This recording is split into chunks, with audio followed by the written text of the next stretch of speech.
April Fool's Day, 1st of April.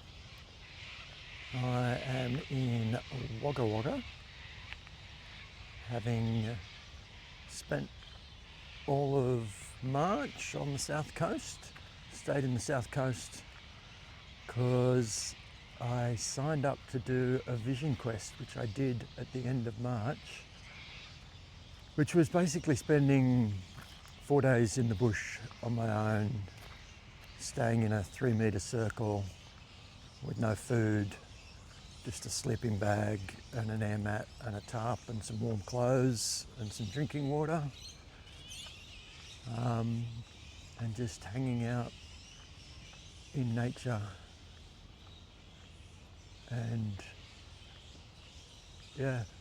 having conversations with the divine. It was very cool. It was very fun. Of course, there were times when I was hungry, there was times I was a little bit bored, not that often. I was pretty comfortable most of it. But it rained, it stormed, there were leeches, there were ticks, but it was beautiful. It was such a good experience. It was so nice. And in many ways it was experience in two halves, because it was sort of an 8-day experience in total, in that there was 4 days on your own in the bush, but there was 2 days prep and 2 days debrief, I guess. And so the time spent around the campfire with the facilitators and the other questers was also as magic as the time spent out alone. And sun's rising. I'm here, Wagga Wagga, Murrumbidgee River.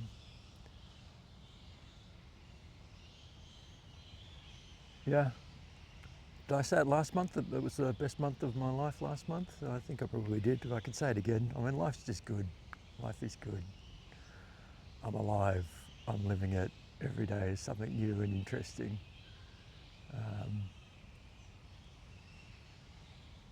Yeah.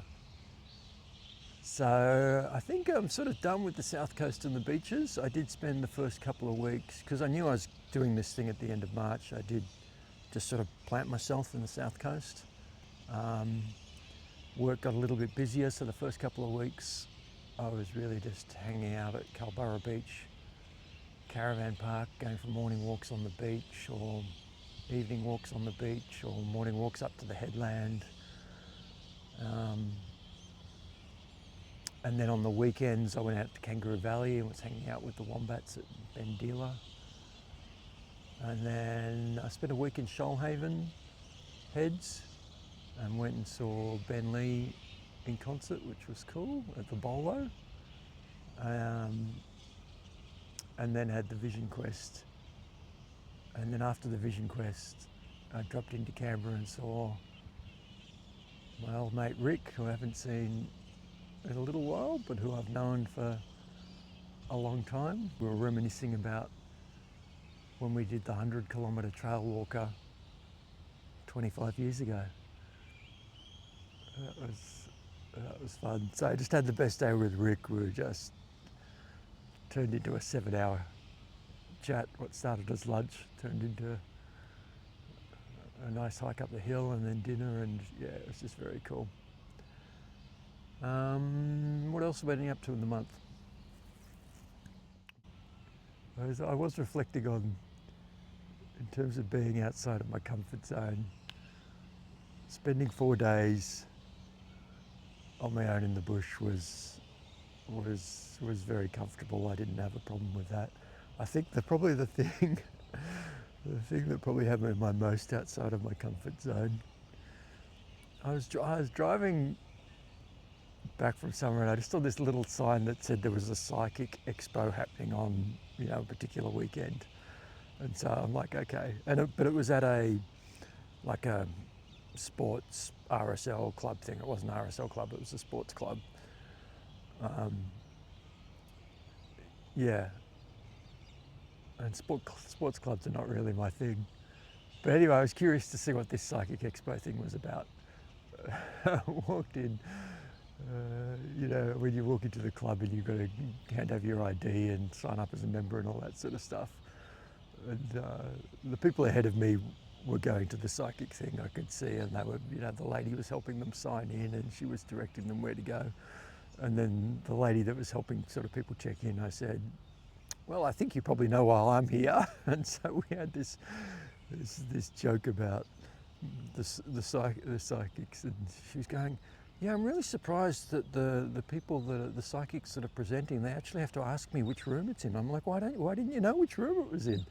And so we were laughing about that. But the psychic expo didn't really grab me. It was all the psychics were busy, which I suppose is a good sign, talking to people. There was probably 8 or 9 of them in the room, and then otherwise it was just sort of things that don't really grab me, crystals and feathers and tarot cards and stuff like that. Don't grab me at this point in my life. Maybe later they will. So I'm sort of like, okay, well, this is, you know, I was curious. I went and had a look.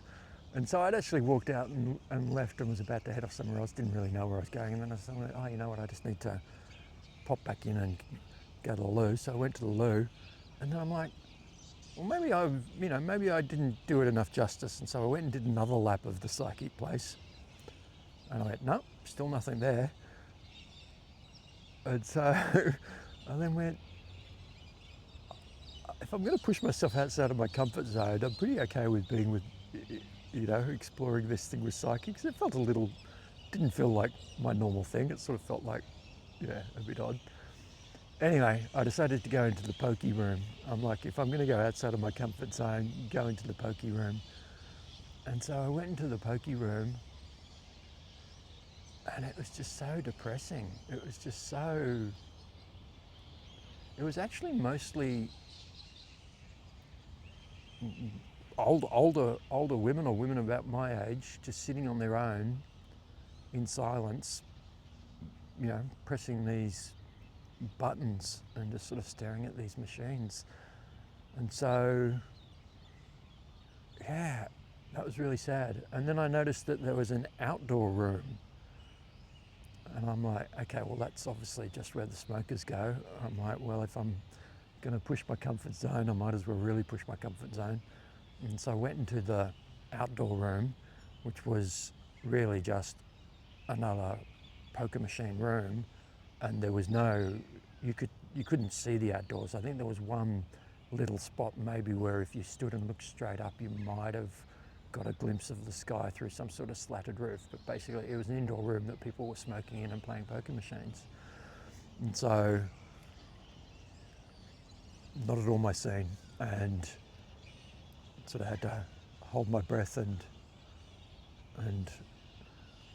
but yeah, it was curious. It was more a case of, well, this is not my scene, but and I'm trying to not, you know, everybody's different. I'm not judging the people that are doing that stuff, but it was just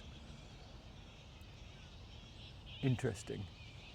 And then I stayed and had lunch, and I was there on my own in this, I mean, it's a massive sports club, and it was very busy. It was a weekend.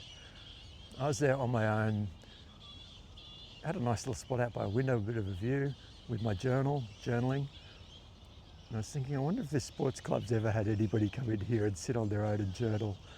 Probably not. And so there were lots of big tables, lots of people, but the interesting thing was, it was almost like the bigger the table, the more sort of lonely and isolated and bored some of the people at the table looked. I mean, I was sitting there on my own with my journal. I would have looked lonely and bored from an external point of view. But yeah, there was just some of these big tables where people were just sort of, you know, they were together, but they were sort of sitting in silence. Anyway, wasn't intended to be talking about that in a lot of detail, but it was just curious that was much more outside of my comfort zone than lying on the ground in the middle of the bush with no food and no one around.